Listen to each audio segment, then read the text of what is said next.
Kentucky's going to win the SEC this year. I'm going to tell you how they get there and who leads them there on today's episode of Locked On Kentucky.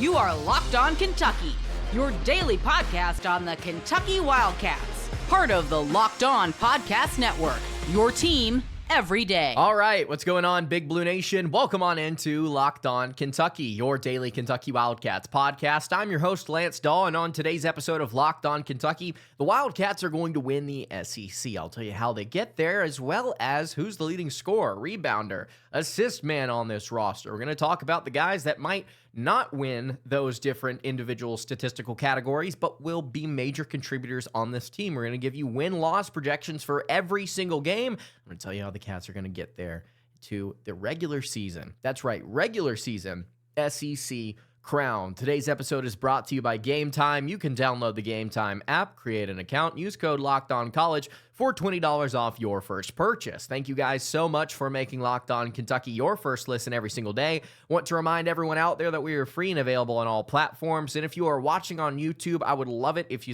subscribe to the show. And if you are listening on podcast, I would also appreciate it if you subscribe there as well. All right, let's go ahead and get into it. So Kentucky this year, I think is going to win the SEC. Regular season. Now, we'll have to figure out what happens in the SEC tournament. It's a crapshoot every year in the postseason, right?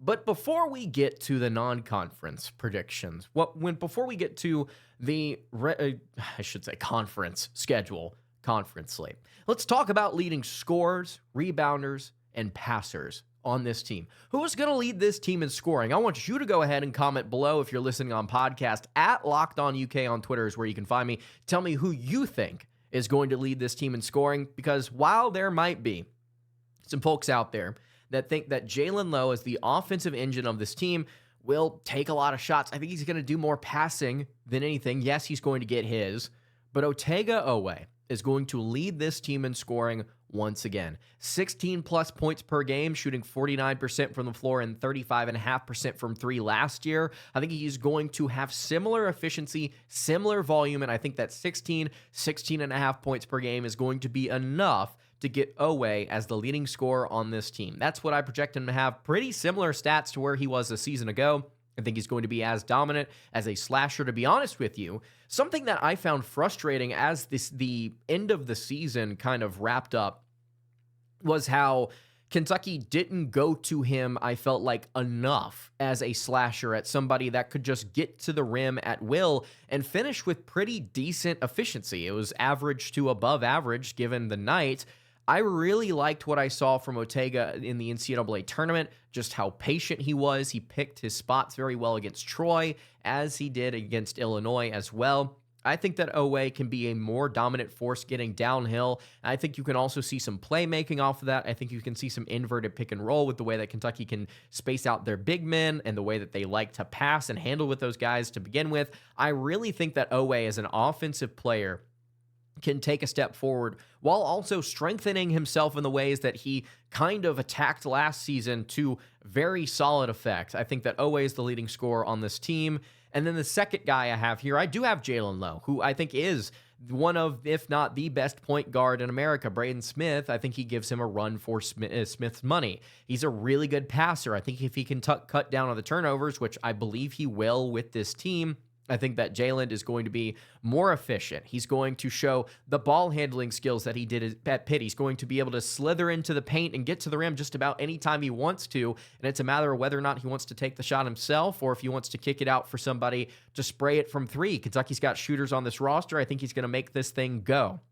Lowe is a really good ball handler, passer, decision maker. I think scorer is going to be something that we talk about more and more with him across important games in this schedule because of how I think more efficient he will be as a three-point shooter. Now, again, he's not going to be the leading scorer on this roster. I think he's going to be a better passer than anything, but the scoring is absolutely still going to be there for Jaland Lowe. These next two categories, I have a little bit more of a difficult time predicting. I think you could just kind of sit back and go, oh, well, I think that it's probably going to be our starting five that leads in rebounds, and it's going to kind of just be him and then whoever's backing him up the center spot. I've got Brandon Garrison as the leading rebounder on this team. And depending on what you think about how Kentucky's going to rotate their centers, this is the backup to the better player in Jaden Quaintance. I think these two players in JQ and BG are going to split time pretty evenly once the both of them are fully healthy and ready to go.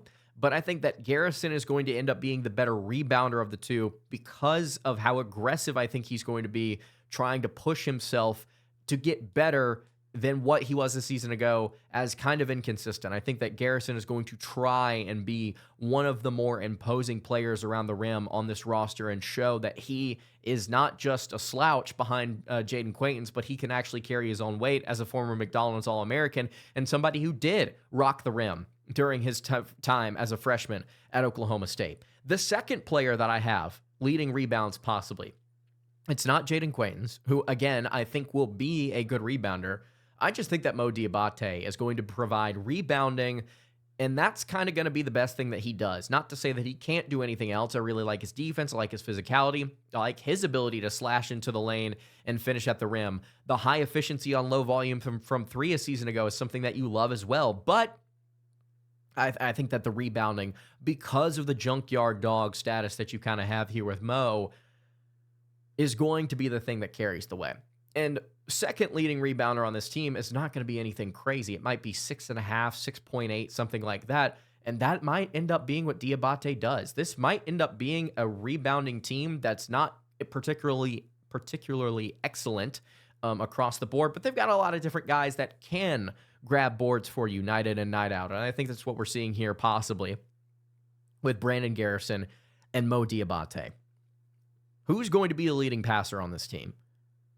Well, I think that's pretty obvious just based on our conversation. It's Jaland Lowe. He's going to be the primary engine. He's going to be the guy handling the ball the most for Kentucky. The fact that they have a true point guard here this season is great because here's why. Pause for water real quick. Sorry. Here's why this is great for Kentucky. Last year, Lamont Butler was phenomenal. Really good on both ends of the floor. He was not a true point guard. And Kentucky basically made him into one. But he wasn't a true point. Kentucky didn't have a true point on their roster last year, I don't think. And this year you do. Lowe is a better ball handler than what Lamont was. And Lamont wasn't bad. Lowe was just excellent. I think that Lowe is going to end up being a better passer than Lamont. And I think he's going to be just there's a higher ceiling here, I think, in terms of passing ability and distributing and facilitating offense. Jaland is going to be a really solid player for UK, and I know what we saw from the centers last year, but I think that Jalen's going to lead the way here, and you're going to see some centers get involved, but it's not going to be as intense as it was last year. Despite that, me saying that, who's the second guy here? Who is the player that backs up Jaland in terms of assists per game? Is it Brandon Garrison, who averaged almost 2 a game last year? Is it going to be Otega Oweh? Is it going to be Denzel off the bench? Or, excuse me, he might be starting as a secondary point guard for this team. Is it Colin Chandler? Who is it? It's Jaden Quaintance.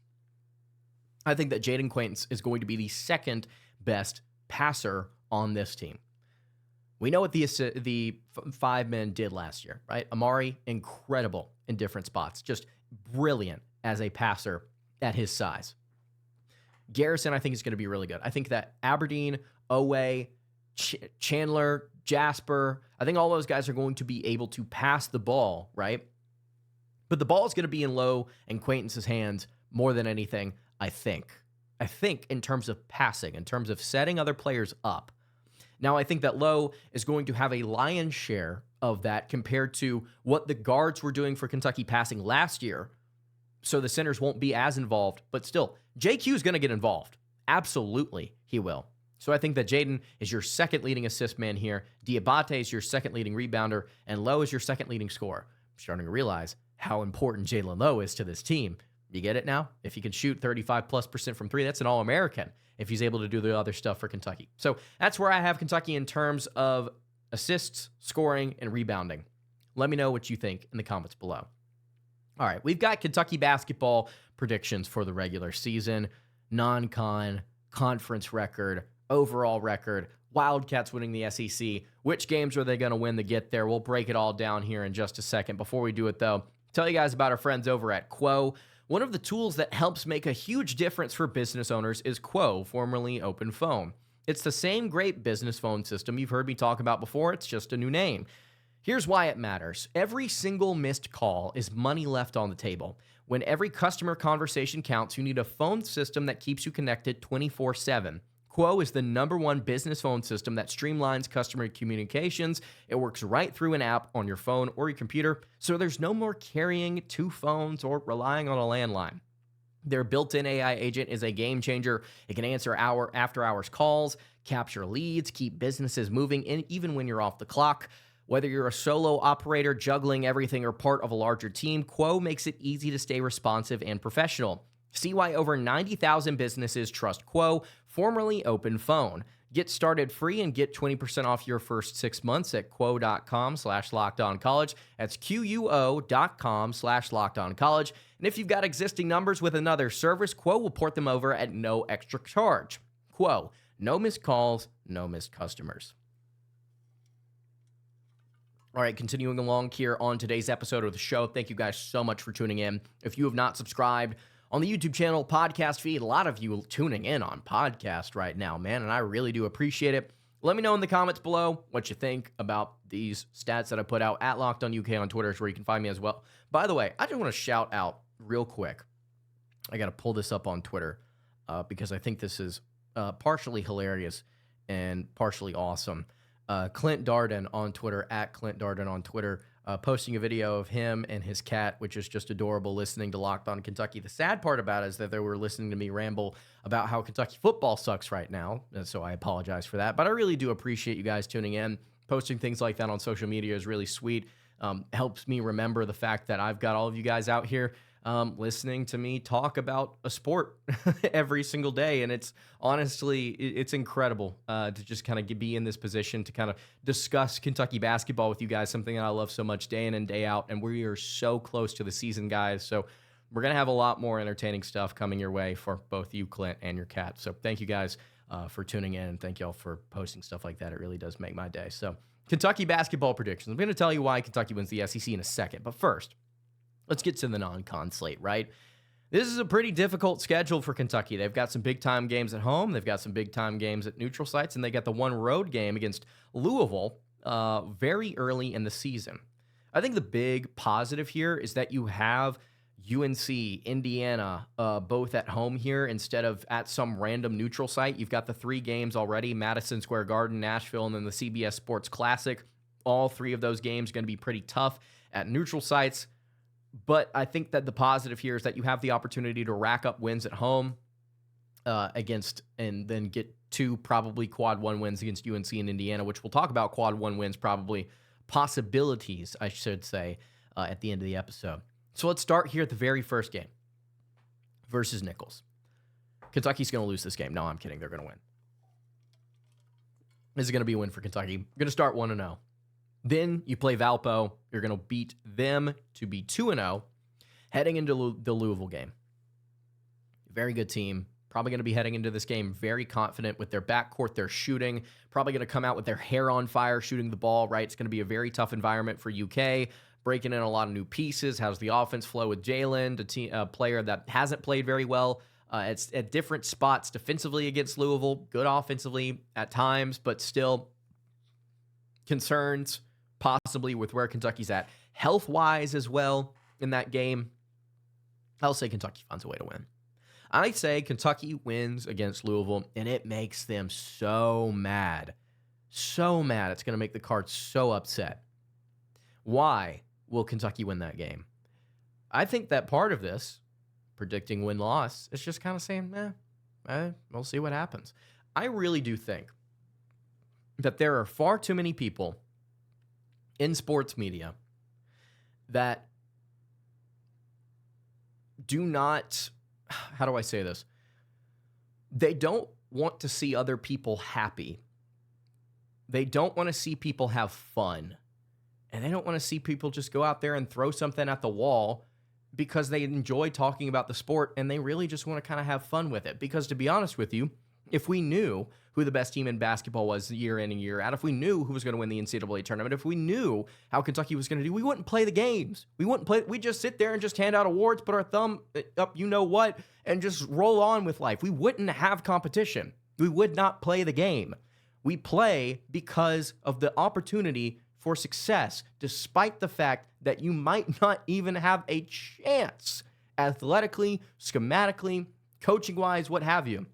There is always a chance that the Cinderella pulls it out.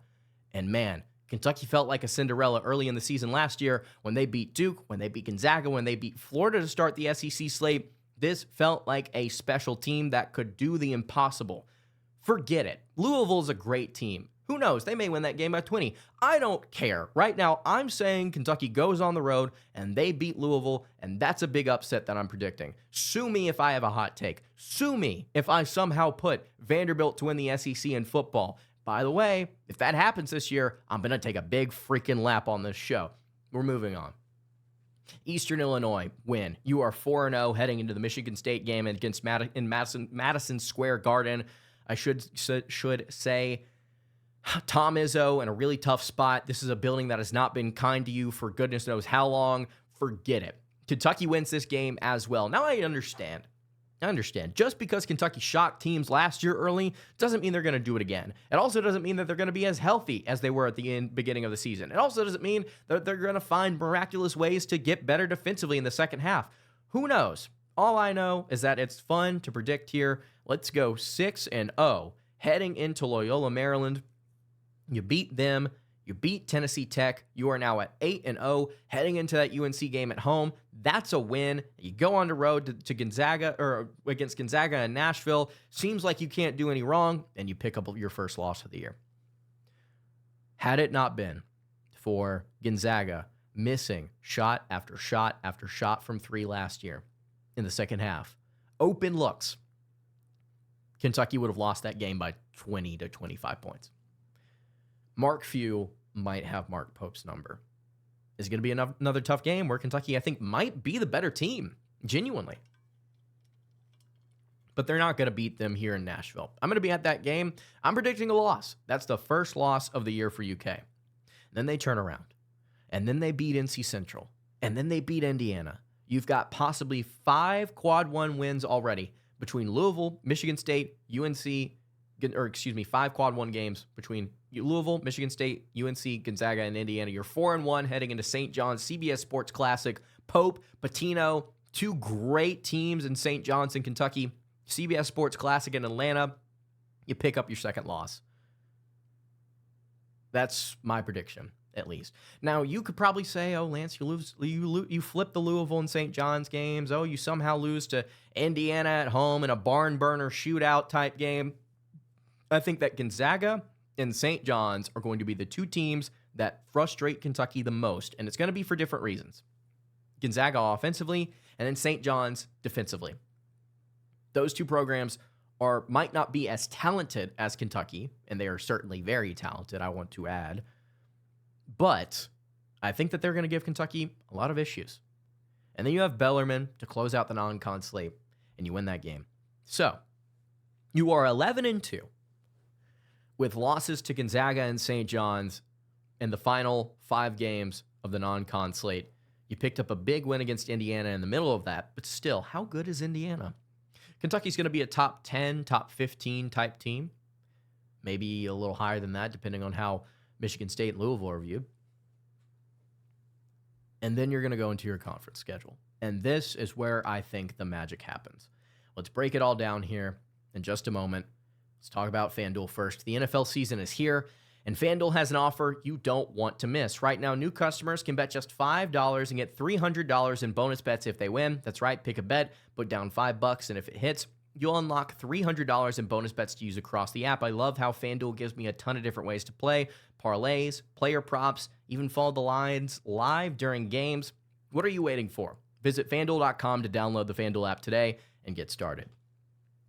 All right, let's wrap up the show here quickly with some conference record predictions. I'm going to tell you how Kentucky gets to the SEC regular season title. At Alabama is how you kick things off in this conference schedule. Pretty tough game against a pretty good opponent. Kentucky wins. I think Kentucky starts off the SEC slate on the road with a win against Bama. Then they turn around and beat Missouri at home. Then they beat Mississippi State at home. Then they beat LSU on the road. 4-0 heading into the Tennessee game, and I think they're going to win that game. Right now, Kentucky looking at 5-0 starting off the SEC schedule. Then you have Texas here as a win, 6-0. Ole Miss at home, we're rolling. Nope, there's your first loss in conference play. You're going to lose at home somehow to Ole Miss. You have already beaten Alabama, LSU, and Tennessee on the road. You're going to take your first L against the Rebels, who I think are a sneaky good team this year. Sneaky good team. At Vanderbilt, win. You're not going to screw yourself over in the final minutes of that one. At Arkansas, I'm going to say it's a loss. I'm going to say Kentucky loses again to John Calipari and the Razorbacks. Tough game last year. I think they're going to play with their hair on fire again, and this is going to be another brutal game in Bud Walton. Oklahoma is a win. Tennessee at home, a win. You sweep the Vols. You go on the road to Florida, probably the biggest loss on the schedule so far. In terms of that's the toughest game so far on the road against the reigning national champions. Then you turn around, play Georgia at home, you get a win. At Auburn, I think you curb stomp Auburn in their building. Auburn is not as good as they were a year ago. Not nearly as good as they were a year ago. I think Kentucky destroys Auburn in Neville Arena. At South Carolina, I think you pick that game up. South Carolina, not a really good team right now. Vanderbilt at home, I think you pick that game up as well. At Texas A&M, tough, right? Really tough way to end the season here, because you go at Texas A&M and then you return home against Florida. I'm going to say you lose at Texas A&M and then you beat Florida to finish 14-4 in SEC play, with your 4 losses coming to Ole Miss, to Arkansas, at Florida, and at Texas A&M. Ole Miss, Arkansas, Florida, A&M. 14-4 in SEC play, 25-6. That Florida game to end the season in Rupp is going to decide who wins the SEC regular season title, and the Cats are going to clinch it. So possibly here, very quickly, possibly you get 9-6 in quad 1 games, possibly, because there could be a lot more on here. But Louisville, Michigan State, UNC, Indiana, at Alabama, at Tennessee, versus Ole Miss, at Arkansas, versus Tennessee, at Auburn, at Texas A&M, versus Florida. Those are some of the notable ones here. Gonzaga, St. John's as well. That could be possible Q1 games. I think you're going to get a lot of quad 1 wins. This is a 2 seed, if not higher, and depending on what Kentucky does here in SEC play, if they're able to stun somebody like Florida on the road, or if they're able to get that game against A&M late, you're going to have double-digit quad 1 wins again, and you're going to set yourself up very well for the NCAA tournament. Regular season SEC champions, Kentucky's going to get it done by winning games at home. That's how they're going to do it right here, with maybe some tough games on the road, with that one loss to Ole Miss in Rupp Arena there as the lone blemish. All right. Let me know what your predictions are in the comments below. Those are my official predictions for Kentucky. 25-6, 14-4, winning the SEC. Jaland Lowe, Otega Oweh, Brandon Garrison.